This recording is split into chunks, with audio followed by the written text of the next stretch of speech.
Janasena party JSP Andhra Pradesh మరియు తెలంగాణ రాష్ట్రాలలో క్రియాశీలకంగా ఉన్న భారతీయ రాజకీయ పార్టీ.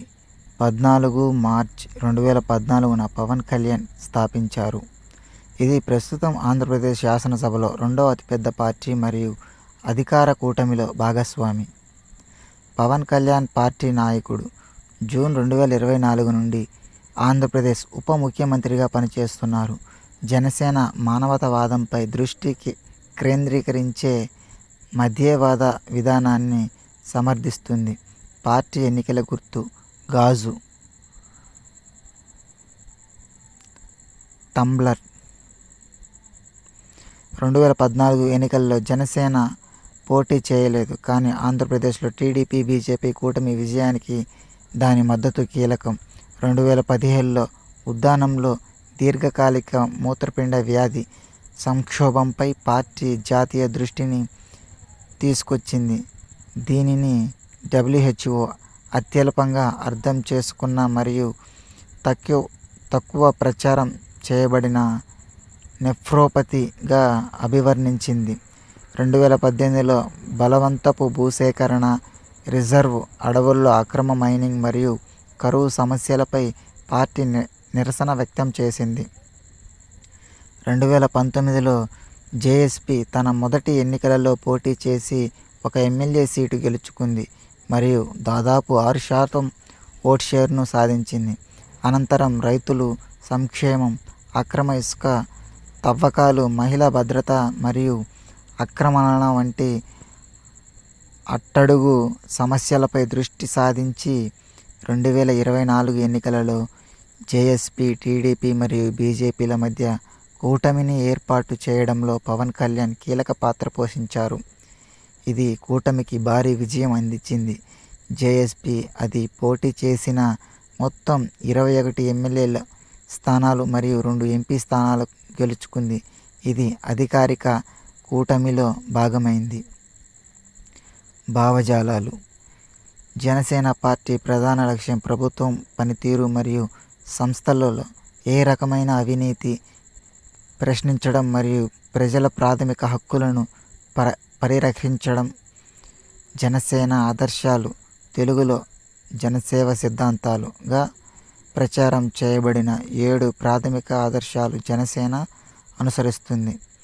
భిన్న కులాలను కలిపే మనస్తత్వం, మత వివక్ష లేని రాజకీయాలు, భాషా వైవిధ్యాన్ని గౌరవించే సాంప్రదాయం, మన సాంప్రదాయాలను సంస్కృతిని కాపాడే సమాజం, ప్రాంతీయ ఆకాంక్షలను విస్మరించే జాతీయవాదం, అవినీతిపై అలుపెరగని పోరాటం, పర్యావరణాన్ని పరిరక్షించే అభివృద్ధి.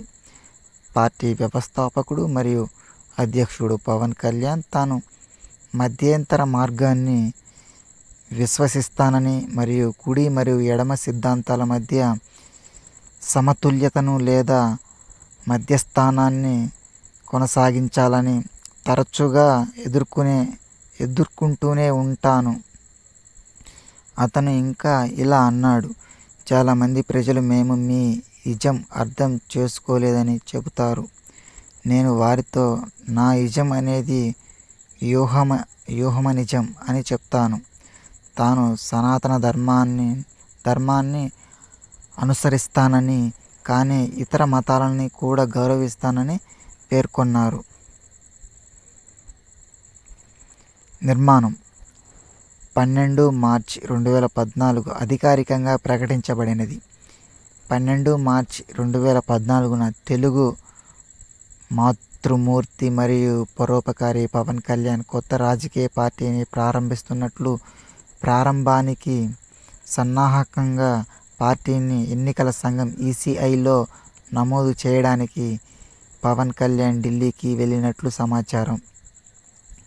పవన్ కళ్యాణ్ 14 మార్చి 2014న హైదరాబాదులో మాదాపూర్లో హైదరాబాద్ ఇంటర్నేషనల్ కన్వెన్షన్ సెంటర్ HICCలో భారీ సమావేశంతో పార్టీని లాంఛనంగా ప్రారంభించారు.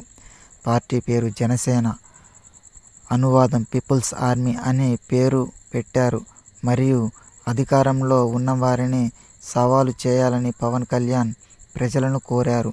6,000 మంది హాజరైన ఈ కార్యక్రమంలో పార్టీ జెండాను లక్ష్యాలను ఆయన ఆవిష్కరించారు. రాష్ట్రంలో సమస్యలపై కాంగ్రెస్ పార్టీ హైకమాండ్ ప్రజల సమస్యలను పరిష్కరించకుండా రాష్ట్రాన్ని విభజించిందని పవన్ కళ్యాణ్ విమర్శించారు. పార్టీ తన 2వ బహిరంగ సభ మార్చి 27, 2014న విశాఖపట్నంలో నిర్వహించింది.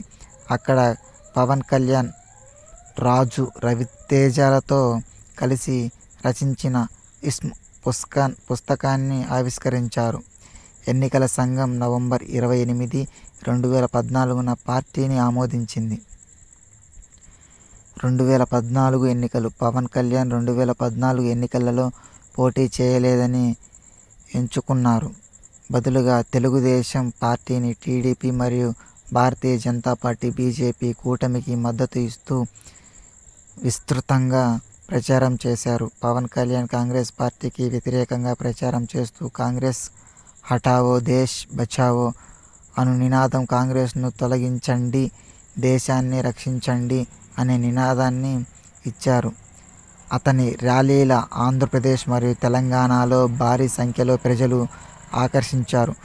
ఆంధ్రప్రదేశ్ అసెంబ్లీ ఎన్నికలలో టీడీపీ నేతృత్వంలో నేషనల్ డెమోక్రటిక్ అలయన్స్ విజయంతో అతని మద్దతు మరియు ప్రచారం కీలక పాత్ర పోషించింది. ప్రత్యేక కేటగిరీ హోదా కోసం ప్రచారం. సెప్టెంబర్ 2016లో ఆంధ్రప్రదేశ్కి ప్రత్యేక హోదా కల్పించడంలో జాప్యంపై పవన్ కళ్యాణ్ బీజేపీ మరియు టీడీపీలపై బహిరంగ విమర్శలు చేయడం రాజకీయ ఒత్తిళ్లకు దారితీసింది.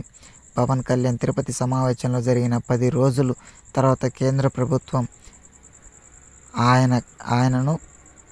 ఆయన ఖండించారు. కేంద్ర ప్రభుత్వం అర్ధరాత్రి విలేకరుల సమావేశంలో రాష్ట్రానికి ప్రత్యేక ప్యాకేజీని ప్రకటించిందని, ముఖ్యమంత్రి చంద్రబాబు నాయుడు ప్యాకేజీని అంగీకరించారు. కానీ పవన్ కళ్యాణ్ 9 సెప్టెంబర్ 2016న కాకినాడలో జరిగిన సీమాంధ్ర ఆత్మగౌరవ సభ పేరుతో జరిగిన భారీ బహిరంగ సభలో రాయితీలను కంటికి రెప్పలా కొట్టిపారేశారు. ప్రజలు సెంటిమెంట్తో ప్రతిధ్వనిస్తూ మరియు నాయుడు బీజేపీకి కట్టుబడి ఉన్నారని విమర్శించారు. ఒక రాజకీయ వ్యాఖ్యాత ప్రత్యేక ప్యాకేజీ ప్రకటనను పవన్ కళ్యాణ్ రాజకీయ విజయంగా అభివర్ణించారు. ఇది అతని గణనీయమైన ప్రభావాన్ని హైలైట్ చేసింది. నవంబర్ 2016లో జనసేన పార్టీ జేఎస్పీ మొదటి కార్యాలయం అనంతపురంలో 2019 సార్వత్రిక ఎన్నికలలో పోటీ చేయడానికి ప్రణాళికలతో తదుపరి సంవత్సరం స్థాపించబడుతుందని ప్రకటించారు.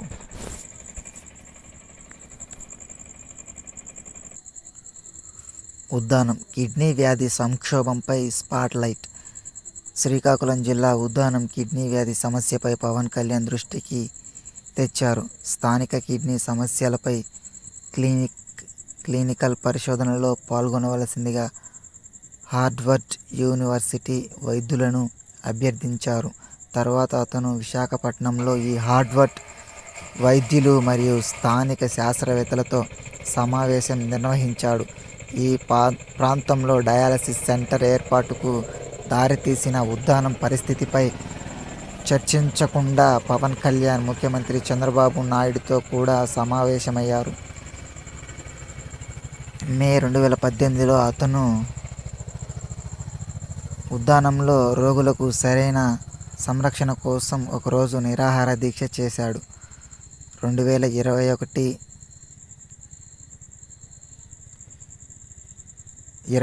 ఫిబ్రవరి 2017న పార్టీ వార్షికోత్సవానికి పురస్కరించుకుని మార్చి 14న తాను వెబ్సైట్ను ప్రారంభిస్తానని మరియు 2019 సార్వత్రిక ఎన్నికల్లో పార్టీ మేనిఫెస్టో కోసం సిఫారసులను ఆహ్వానిస్తానని పవన్ కళ్యాణ్ ప్రకటించారు. జేఎస్పీ యొక్క 4వ ఆవిర్భావ దినోత్సవం మార్చి 14, 2018న ఆచార్య నాగార్జున విశ్వవిద్యాలయం మైదానంలో నిర్వహించబడినది. ఈ సమావేశంలో పవన్ కళ్యాణ్ కేంద్రం మరియు రాష్ట్ర ప్రభుత్వాలను విమర్శించారు. ఆయన ప్రధానంగా అరుణ్ జైట్లీ, చంద్రబాబు నాయుడు మరియు నారా లోకేష్ వారి పేలవ పాలనల కోసం లక్ష్యంగా చేసుకొని అవినీతికి పాల్పడ్డారని ఆరోపించారు.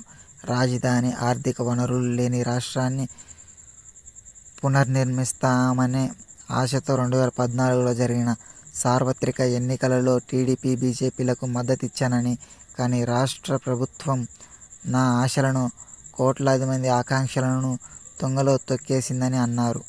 ప్రజలు ద్రోహం చేసిన ఈ పార్టీలను నేను ఎందుకు మద్దతు ఇవ్వాలి? తన కుమారుడు అవినీతిపై చంద్రబాబు నాయుడు ప్రశ్నించారు.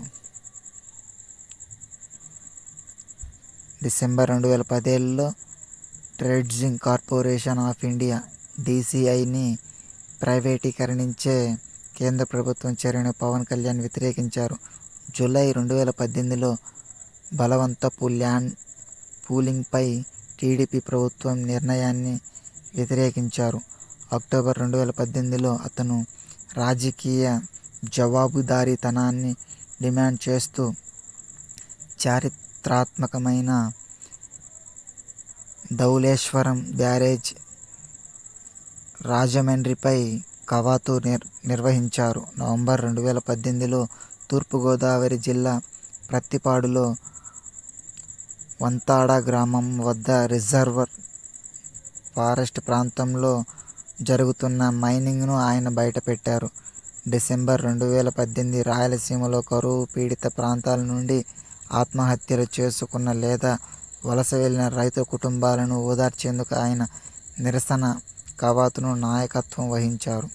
అన్ని సామాజిక వర్గాల ప్రజలకు సమాన అధికారాన్ని అందించడమే జనసేన పార్టీ ప్రధాన లక్ష్యం. 2 మే 2018 జేఎస్పీ 2019 అసెంబ్లీ ఎన్నికలలో ఆంధ్రప్రదేశ్లోని మొత్తం 175 అసెంబ్లీ స్థానాల్లో పోటీ చేస్తుందని ప్రకటించింది. JSP, Bahujan Samaj party, communist party of India మరియు కమ్యూనిస్ట్ పార్టీ ఆఫ్ ఇండియా మార్క్సిస్టులతో కలిసి ఒక కూటమిని ఏర్పాటు చేసింది. పవన్ కళ్యాణ్ ఎన్నికలలో గాజువాక మరియు భీమవరం 2 స్థానాల్లో పోటీ చేశారు. అతను ఏ ఒక్క సీటు గెలుచుకోలేకపోయాడు. జేఎస్పీ అభ్యర్థి రాపాక వరప్రసాదరావు రాజోలు అసెంబ్లీ నియోజకవర్గం నుండి ఎన్నికయ్యారు.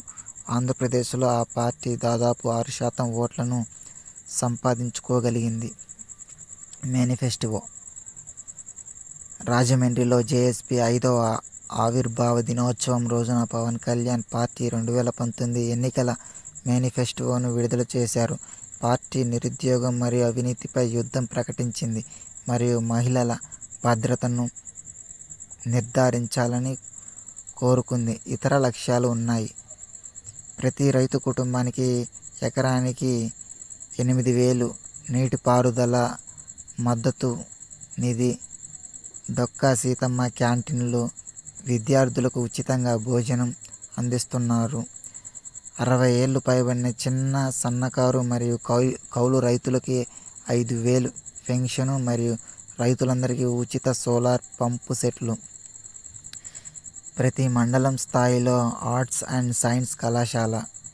10 లక్షలు (1 మిలియన్ రూపాయలు) ఉచిత ఆరోగ్య బీమా మరియు అన్ని మండలాలలో మొబైల్ డయాగ్నోస్టిక్స్ సెంటర్లు. చిన్న వ్యాపారులకు 25 పైసా వడ్డీలతో 10,000 ఆర్థిక సహాయం. సజాట్ కమిటీ సిఫారసులు అమలు. ఎల్కేజీ నుండి పీజీ వరకు ఉచిత విద్య. గృహిణులకు ఉచిత లిక్విఫైడ్ పెట్రోలియం గ్యాస్ సిలిండర్లు. చేపలు పట్టని కాలంలో మత్స్యకారులకు ఆర్థిక సహాయం. రాయలసీమలో హైకోర్టు బెంచ్. ముఖ్యమంత్రి సీఎంని లోకాయుక్త పరిధిలో తీసుకురావాలని రాష్ట్ర శాసనసభలో మహిళలకు 33% రిజర్వేషన్లు మరియు అన్ని జిల్లాలలో మహిళా బ్యాంకులు ఏర్పాటు. ప్రతి సంవత్సరం 10 లక్షలు ఉద్యోగాలు. 2019 ఎదురుదెబ్బ తర్వాత రైతు సంక్షేమం, పారదర్శక పాలన, పేలవమైన మౌలిక సదుపాయాలు, అక్రమ ఇసుక తవ్వకాలు, మహిళల భద్రత, భూ ఆక్రమణ తదుపరి అంశాలపై సదుపాయాలు అక్రమ ఇసుక రవాణాపై జనసేన దృష్టి సారించింది. 3 నవంబర్ 2019న భవన నిర్మాణ కార్మికులకు మద్దతుగా విశాఖపట్నంలో పవన్ కళ్యాణ్ ల్యాండ్ మార్చ్ నిర్వహించారు. ఆంధ్రప్రదేశ్లో ఇసుక కొరత కారణంగా నిరుద్యోగ సమస్య సతమతమవుతుందని వైఎస్ఆర్ కాంగ్రెస్ పార్టీ 16 జనవరి 2020న పవన్ కళ్యాణ్ తన పార్టీ బీజేపీతో పొత్తును ప్రకటించారు. దానికి 3 సంవత్సరాలు దూరమయ్యాడు. 12 ఫిబ్రవరి 2020న కర్నూలులో అత్యాచారం మరియు హత్యకు గురైన 15 ఏళ్ల బాలిక సుగాలి ప్రీతికి న్యాయం కోసం ర్యాలీని నాయకత్వం వహించాడు. ఈ ఘటనపై సెంట్రల్ బ్యూరో ఆఫ్ ఇన్వెస్టిగేషన్ (సిబిఐ)చే విచారణ జరిపించాలని ఆయన డిమాండ్ చేశారు. 2022 చివరిలో పవన్ కళ్యాణ్ జనవాణిని ప్రారంభించారు. ప్రజల ఫిర్యాదుపై వినడానికి చిన్న బహిరంగ సభలు. 2023 జగన్మోహన్ రెడ్డి పరిపాలన వైఫల్యాలను ఎత్తిచూపే లక్ష్యంతో పవన్ కళ్యాణ్ వారాహి అనే కస్టమైజ్డ్ వాహనంపై రాష్ట్రంలో పర్యటించారు. ట్రిప్ కోసం ఉపయోగించే వాహనం బెడ్ వంట ఉపయోగకరాలు, బాత్రూమ్ మరియు కంపార్ట్మెంటింగ్ ఏరియా వంటి సౌకర్యాలతో కూడిన క్యాంపస్ వ్యాన్. ఈ పర్యటనలో జనవాణి కార్యక్రమం కూడా ఉంది. ఇక్కడ పార్టీ వారి ఫిర్యాదులను బహిష్కరించాలని కోరుతూ ప్రజల నుండి అర్జీలను స్వీకరించింది.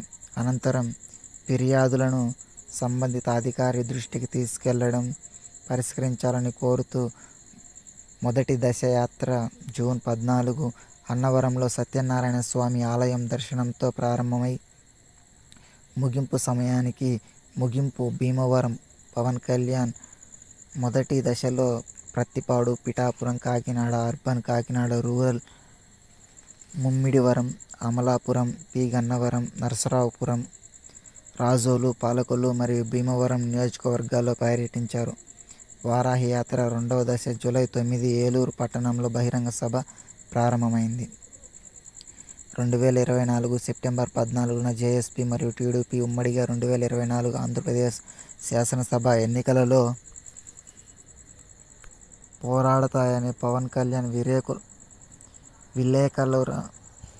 విలేకరుల ప్రకటించాడు. మార్చి 2024లో టీడీపీ శాసనసభ ఎన్నిక మరియు 2024 సార్వత్రిక ఎన్నికల ఎన్డీఏ ఆంధ్రప్రదేశ్లో త్రిపార్టీ కూటమి సమర్థవంతంగా మారింది. పవన్ కళ్యాణ్ తన పార్టీ పోటీ చేసిన సీట్ల సంఖ్యను పరిమితి చేయడం ద్వారా జేఎస్పీ, టీడీపీ మరియు బీజేపీ మధ్య పొత్తును ఏర్పరచడంతో కీలక పాత్ర పోషించాడు. ఎమ్మెల్యే సీట్లు 2, ఎంపీ సీట్లు జనసేన పోటీ చేసిన ఒక్కో సీటు గెలుపుకోవడంతో కూటమి భారీ మెజారిటీ అధికారంలోకి వచ్చింది. పిఠాపురం నియోజకవర్గం నుండి 70,000 ఓట్ల తేడాతో ఆంధ్రప్రదేశ్ శాసనసభలో ఎన్నికయ్యాడు. 2024 ఎన్నికల తర్వాత జనసేన పార్టీ జేఎస్పీ గుర్తింపు పొందిన పార్టీ హోదాలో అర్హత సాధించింది.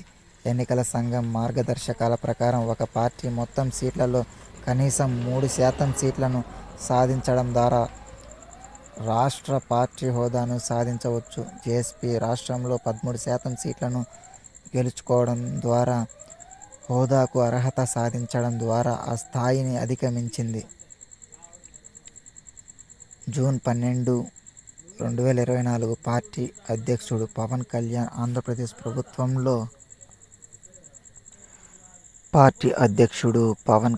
ఆంధ్రప్రదేశ్ ప్రభుత్వంలో కేబినెట్ మంత్రిగా ప్రమాణ స్వీకారం చేసి 16 జూన్ 2024న ఉప ముఖ్యమంత్రిగా ప్రకటించబడ్డాడు. అతను పంచాయతీరాజ్, గ్రామీణాభివృద్ధి మరియు గ్రామీణ నీటి సరఫరా మంత్రి, పర్యావరణం, అడవులపై, సైన్స్ అండ్ టెక్నాలజీ. అదే రోజు పవన్ కళ్యాణ్తో పాటు మరో 2 జనసేన శాసనసభ్యులు కూడా మంత్రులుగా ప్రమాణ స్వీకారం చేశారు. నాదెండ్ల మనోహర్ ఆహార, పౌర సరఫరాల, వినియోగదారుల వ్యవహారాల మంత్రిగా, కందుల దుర్గేష్ పర్యాటక, సాంస్కృతిక, సినిమాటోగ్రఫీ మంత్రిగా బాధ్యతలు చేపట్టారు. July 5, 2024 P. Hariprasad MLA quota కింద ఆంధ్రప్రదేశ్ శాసన మండలి సభ్యునిగా ఏకగ్రీవంగా ఎన్నికయ్యారు. జనసేన పార్టీ నుండి మొదట ఎమ్మెల్సీ అయ్యారు. 24 జూలై 2024 ఆంధ్రప్రదేశ్ అసెంబ్లీలో జనసేన పార్టీకి కీలక నియామకాలు చేసింది. పార్టీ డిప్యూటీ ఫ్లోర్ లీడర్గా తెనాలి ఎమ్మెల్యే నాదెండ్ల మనోహర్, చీఫ్ విప్గా నెల్లిమర్ల ఎమ్మెల్యే లోకం మాధవి నియమితులయ్యారు. భీమవరం ఎమ్మెల్యే కోశాధికారిగా పులపర్తి రామాంజనేయులు నియమితులయ్యారు.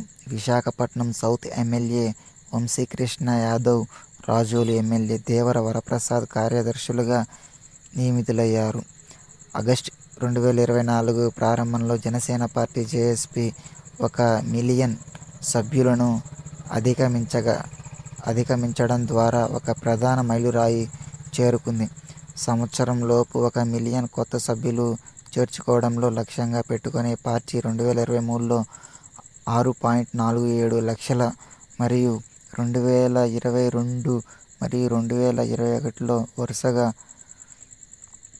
3.50 లక్షలు మరియు 1 లక్షతో పోలిస్తే ఆగస్టు 2024తో నివేదించిన విధంగా ఈ లక్ష్యంగా సాధించింది.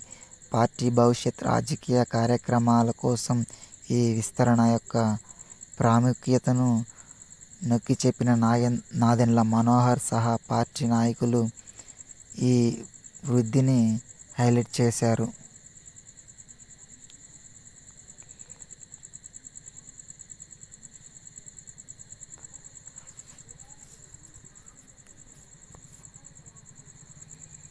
ఇరవై 21 సీట్లు గెలుచుకున్న జనసేన పార్టీకి 8.53 ఓట్లు వచ్చాయి.